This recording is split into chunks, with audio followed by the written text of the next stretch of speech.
Welcome to Thermography Unlimited's Anthony software. The following is a detailed tutorial on all of its features. The very first thing the software does is check for updates. If an update is found, the update is installed automatically in about a minute, depending on your internet connection. Create a new account by clicking New User. For the username, it's recommended to use your first initial and last name. Follow these guidelines for choosing a password. I'm going to back out of this and sign into an existing account.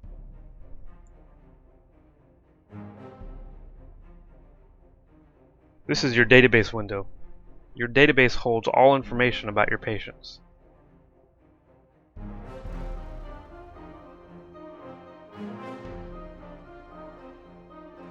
This is the camera window where all imaging is performed.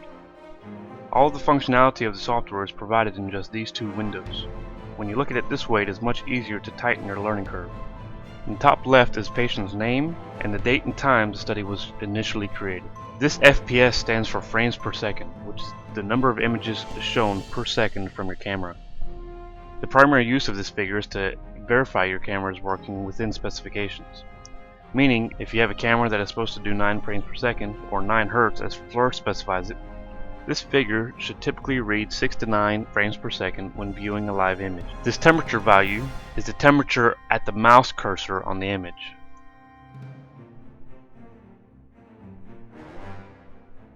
And these two temperatures are the minimum and maximum temperatures in the image. If your imaging room is set up properly, the minimum temperature is a good estimate of the temperature of your room. And this is your editor window. This is the window you use to change images. The connect button connects to your camera. If using an Ethernet camera, which is a camera that uses an Ethernet cable to connect to your PC, pressing connect will bring up an additional window. Your camera will be listed in here, and all you do is select it and hit OK. Start and stop the stream using this button here. The capture button copies the image that is in the editor and adds it to your gallery of images over here. Now I word it this way because it doesn't just capture from your camera. Even when not streaming from your camera, as is the case right now, it still has a purpose. You can use it to duplicate an image as many times as you like, or insert or replace a selected image.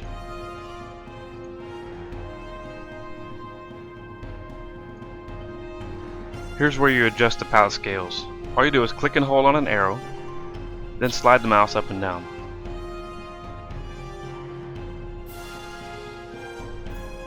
Adjust the high or low to change the span. The span is the difference between the high and low temperatures. So 37.44 degrees minus 29.68 gives you 7.76. Once you have your desired span, adjust both of the values at the same time to maintain the span and dial in your desired colors.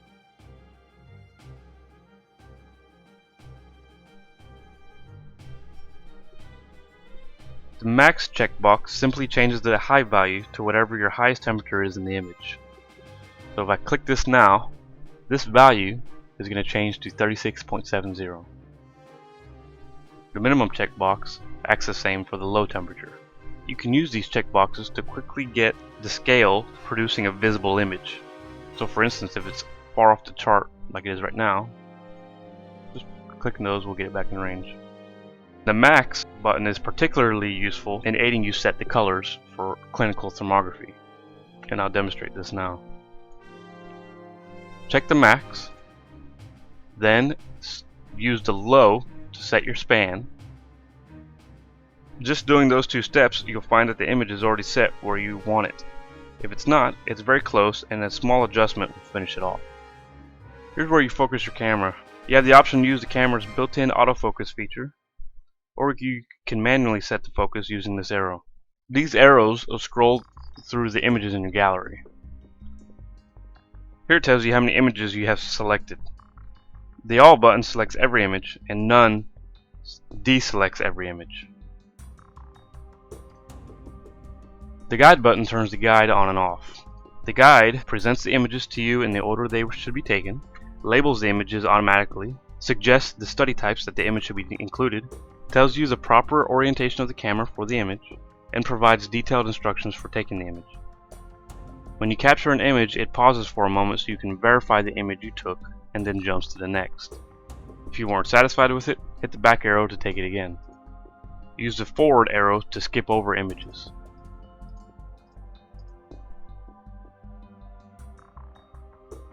These are the labels for the images. If the label doesn't match the image, click it to bring up a window to select the correct one. Find the matching illustration and double-click it. It's important that all images are labeled correctly before sending to the doctor so your turnaround is minimal. Select images by clicking on them. If you want to select multiple images, use the Shift and Control keys. If you're not familiar with selecting multiple items, I'll demonstrate it using Windows Explorer. Select a file, and if I hold Shift and select another file, all files in between the two are also selected. However, if I hold Control, only the two files that I clicked get selected. So again, using Shift, and then I can deselect one of them using Control. The same idea applies when selecting the images. So if I want to select images 1 through 6, except for number 5, I'll select the first image, then Shift select the last one, and then hold Control and deselect 5. The reason you'd want to select multiple images is so that you can adjust them all at once. So now that I have these selected, I'm going to bring one of them into the editor by right-clicking it, so I can use it as a reference. So when I alter this image, when I'm done, the rest will follow in suit. Same goes when changing the palettes.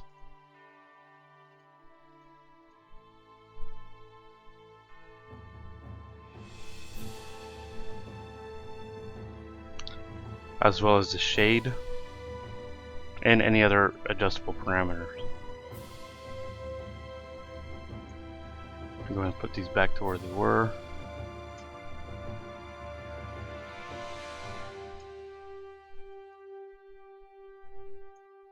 To delete an image, you can middle click it, which is done by pressing down on the scroll wheel, or select it and hit delete on your keyboard. You can also use the delete tool right down here and then click the image. You use these draw tools to draw parameters on the images. These letters in parentheses are the shortcut keys for selecting them. So instead of having to click the one you want, then coming over and drawing, you can just hit their corresponding letter, Q, A, Z, and X. So line draws a line with any coordinates. Line vertical draws a line that is always up and down. Ellipse draws an ellipse. Ellipse averages all temperatures inside it. Once you draw an ellipse, the tool automatically goes back to the edit function so that you can reposition if needed. Right click and hold on the ellipse to duplicate and position it in one motion. To duplicate the ellipse and transfer it to another image, select the image you want to transfer it to before duplicating. Delete the ellipse by middle clicking or using the delete tool. Now when drawing on breasts, I'll draw my two ellipses. I'll transfer them.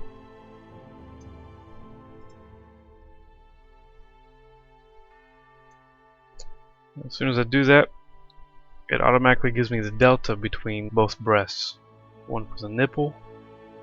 This is showing that this nipple is 34 degrees Celsius cooler than this nipple. And G stands for global. Rectangle has the exact same functionality as ellipses. Orientation rotates the images. Typically, you'll touch this only when you flip the camera on its side or vice versa. Overlay changes the color of the text on images. If the scale is set so that it's blending in with the text, cycle through the selections until the text is readable. Each palette has 3 unique colors to choose from. The Files button brings up a window to manage files for the study, such as patient entry forms or other medical procedures. Anything can be attached to a study. This serves to organize patient medical data paperlessly, and it simplifies the process of sending the patient to a doctor. All files in this window are viewable by the doctor. For example, I have already scanned 2 documents into files and placed them onto my desktop. All you do is drag the files one at a time into the box. Assign a name to identify it and hit enter. The file is now listed in here. You can then open this file and view it anytime you wish.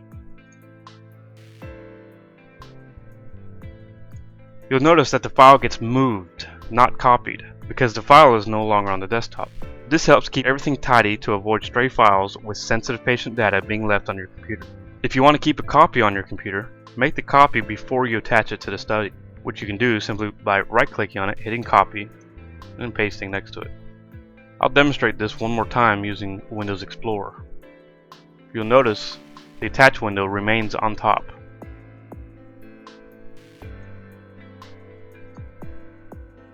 Now, astute minds might realize that you can create any patient you want and attach any number of files for that patient, even if they're not a thermography patient. They simply wouldn't have any images. This is perfectly okay and even encouraged, since a secondary purpose of this software is to allow businesses to run paperless. The export window transfers images into other software such as Word or Publisher. To transfer images into another program, click an image and hit the Capture Page button. Then simply paste it into the desired program.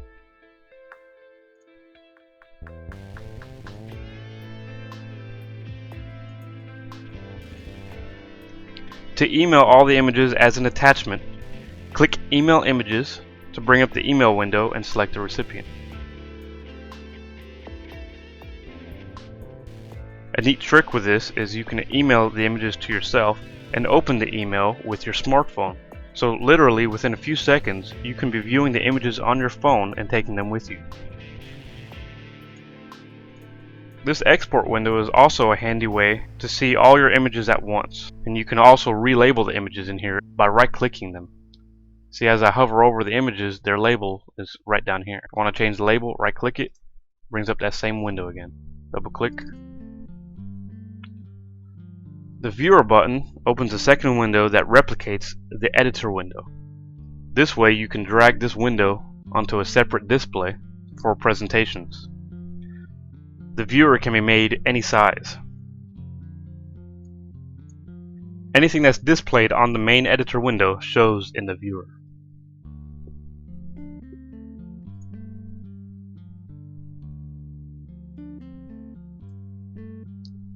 In the settings window are options that are rarely changed. The values that you see here are for a typical clinical thermography environment. Unless you know what you're doing with these, you should make sure your values match the ones in this video. Before connecting to a camera for the first time, be sure to select the model. Changing the temperature unit affects all temperatures in the program on all images that you have selected. Distance unit only affects object distance parameter, which is right up here. The one miscellaneous option removes the box asking if you want to insert, replace, or append, and always appends instead. And down here at the bottom is a quick reference for common controls in the camera window. The rest of the functionality in this window should be avoided unless asked to use them by a service professional from Thermography Unlimited or FLIR. Backups. Backups are useful when you want to revert a study to a previous state or if you're experiencing problems loading a study. If recovering from a failed load, typically you will want to choose the largest backup in the list. This concludes the camera window. To exit, just close the window with the X in the upper right corner, or press the escape key on your keyboard.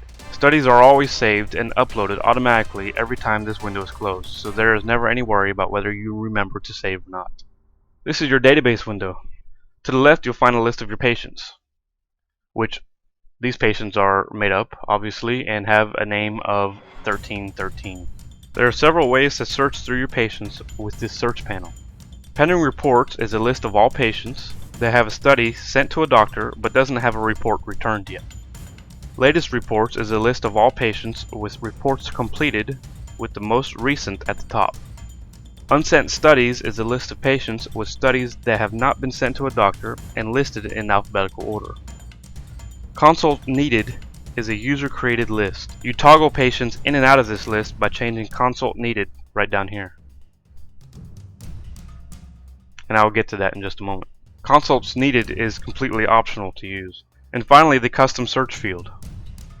With this, you can look up all kinds of information, from searching within names, to all patients that are from a certain city, to a specific phone number,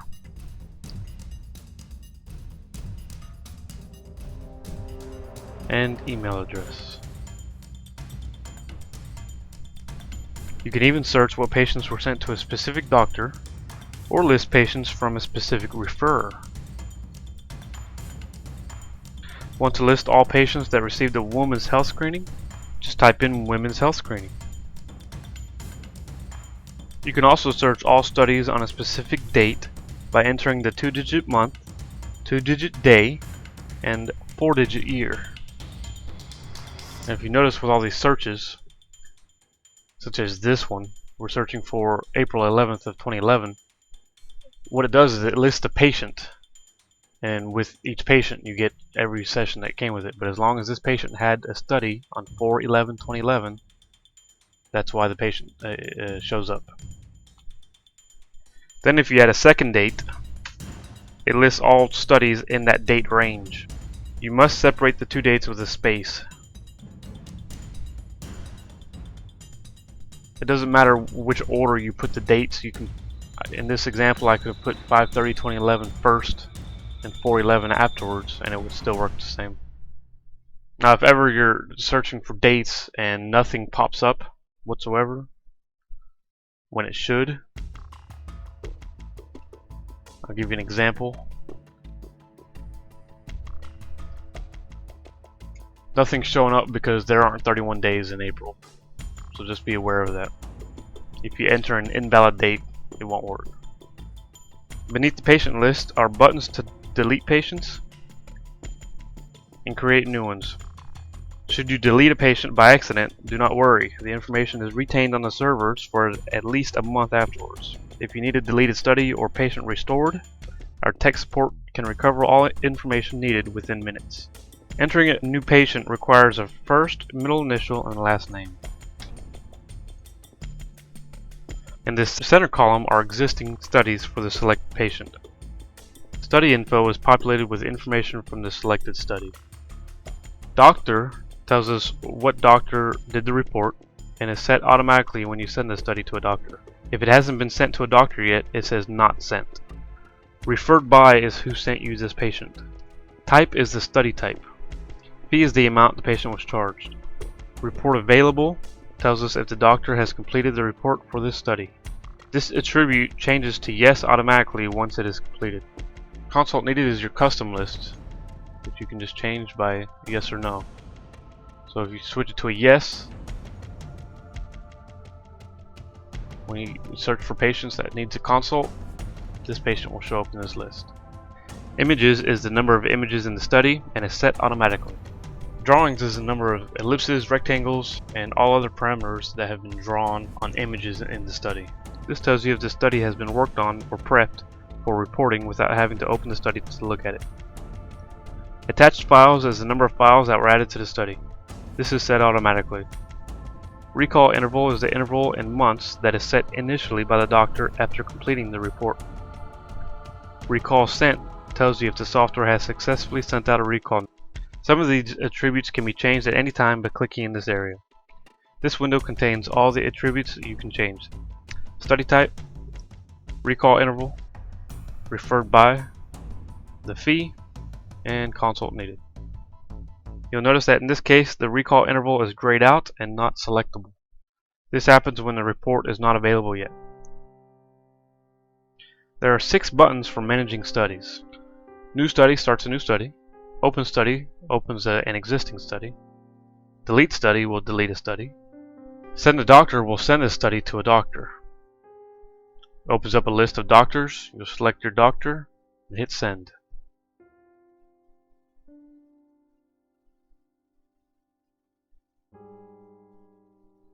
When you have a study that you want to keep but doesn't need a report, use Mark as Sent to remove it from the Unsent Studies list.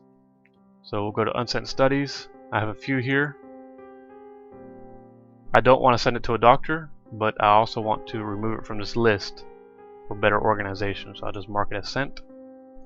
Confirm. And it's removed from the list. Now if we go back to that patient, for the doctor it says marked as sent. The email report button will download the study so that it can access the report. Email Superbill creates a generic invoice and emails it to your patient so that they can send it to their insurance to get reimbursed. We offer a service to customize this Superbill to fit your particular business. Here we have patient notes. This is a way for technicians and doctors to communicate with each other and to jot down additional patient information. To edit the notes, simply click.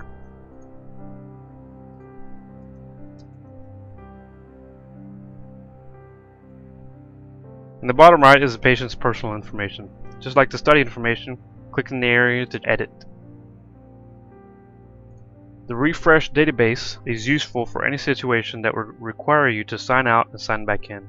For instance, if a doctor just now returned a report while you were signed in, hit the refresh database button to see the change. The thank you video is a short 1 minute and 30-second clip starring Dr. Ben Johnson. This is good to play when you leave the room so your patient can dress after a study. The purpose of the video is to thank patients and ask them to spread their wonderful experiences with thermography to family and friends. Statistics currently only has functionality for doctors. And finally, let's finish with the settings window. This window handles password changes and options to tailor the software to your business. To change your password, enter in your current password and enter the new one twice.